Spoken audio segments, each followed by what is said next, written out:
Today's video, galawang spot nga lang pala tayo. Kamatis, sibuyas, kamang gisa lang pala tayo. At ng bawang, garlic, para may lasa ng konti. Mekos-mekos lang natin to mga inso. Mabilis ang luto lang pala yung gagawin natin dito. Nilagay ko na pala yung malupitong sardinas natin dito. Tamang halo lang pala tayo dyan guys. Nakikita nyo naman. Kumukulo na po siya. Kumukulo-kulo na po.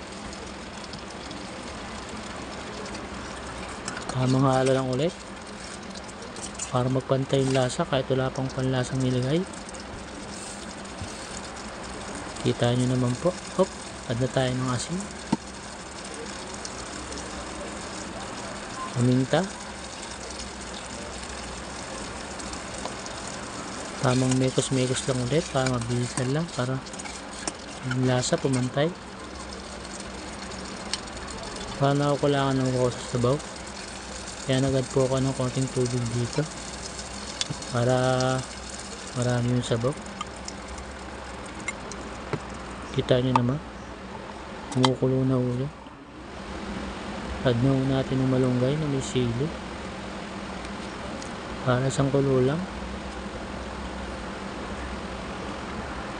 Kita nyo naman po, gugos pa ng kamay sa tubig, binabara. Kita nyo naman, mekos-mekos lang. Tamang halo lang konti. Kulo na po siya. Spot, kumukulo na. Mekos-mekos lang munang konti.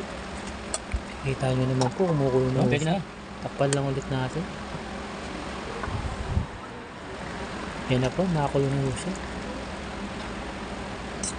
Halo-halo lang munang konti. Kunwari, tamang siya po tayo dyan. Mabilisan lang talaga yan. Tikman muna natin. Panalo. Unang higop sa unang lasa.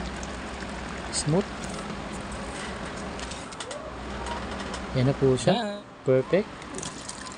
Sali na muna natin sa lagayan. Maraming salamat nga pala sa lutuan namin. Kasi Ray, ako nang bahala mamaya dito.